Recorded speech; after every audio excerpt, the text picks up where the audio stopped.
Welcome back foodie Aftab পেজে। আজকের blog হচ্ছে ডিম নিয়ে। ঠিক আছে, তো ডিম নিয়ে হঠাৎ কেন আমি মালয়েশিয়ায় ব্লগ করা শুরু করলাম সেইটা আজকে বলবো। কারণ ডিম তো নিয়ে সাধারণত কেউ ব্লগ করে না, বাট আমি করতেছি। আমরা আমাদের সময়ে আমাদের মনে আছে আমরা 4 টাকা 5 টাকা করে বাংলাদেশ টাকায় ডিম কিনে খেয়েছি আমাদের ছোটবেলায়, কিন্তু বড়তে না। এখন তো ডিমের দাম মেবি বাংলাদেশে 15 টাকা। তো আমাদের ছোটবেলার কথা এটা। ক্লাস কত আমার মনে নেই, কত ক্লাসের কথা। তো সেই সময় 4 টাকা 5 টাকা করে খেয়েছি, এইটুকু আমার মনে আছে, এর নিচে আমার মনে নেই। তো যাই হোক, ডিম নিয়ে আজকে ব্লগ করার কারণ হচ্ছে এখানে দুইটা ডিম আছে।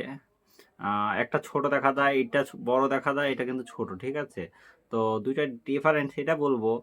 বেশি একটা কিন্তু ডিফারেন্ট না, খুবই অল্প, তাই না? বেশি কিন্তু না, একটু ছোট বড়। তো ইতিমধ্যে এই ডিম আমি মালয়েশিয়া আসার পর থেকে 12 টাকা করে কিনে খাচ্ছি পার পিস। 12 টাকা বা 13 টাকা এরকম দামে কিনে খাই। আর সাদাটা যেটা খাই, এই ডিমের সাদাটা যেটা, ওটা পুরো 15 টাকার মতো, মানে 3 টাকারও বেশি। তো ইতিমধ্যে আমি মার্কেটে গিয়েছিলাম আজ সপ্তাহখানিক আগে। তো এই ডিমটা আমি পাই খুঁজে।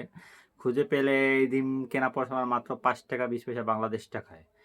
কিন্তু এই 12 টাকার ডিম আর এটা হচ্ছে 5 টাকার ডিম, কিন্তু ডিফারেন্ট কিন্তু দেখেন কত কম বেশি। সরি, কত অল্প, একেবারে অল্প।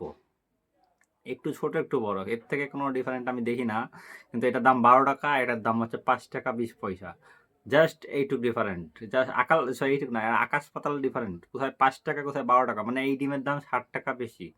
তো আমি এটা পেয়েছি, সাথে সাথে আমি অনেকগুলো কিনে ফেলছি ডিম, কারণ এত কম দামে আমি আজ 2 বছর আছি মালয়েশিয়ায়, এখনো এত কম টাকায় ডিম পাই নাই মালয়েশিয়ায়। প্রথম আজ 2 বছর পরে মাত্র 5 টাকায় ডিম কেনা পেয়েছি, মাত্র 5 টাকা। জাস্ট আমার কাছে ভালো লাগছে যে 5 টাকায় এই এরকম এখনো এই যুগে পাওয়া সম্ভব ডিম। বাংলাদেশে কোনোদিন পাওয়া যাবে কিনা আমি জানি না, কিন্তু মালয়েশিয়ায় এরকম সুযোগ জাস্ট ওয়াও। ভালো থাকবেন, আল্লাহ হাফেজ। আজকে ডিম নিয়ে ব্লগ করার কারণ এটাই।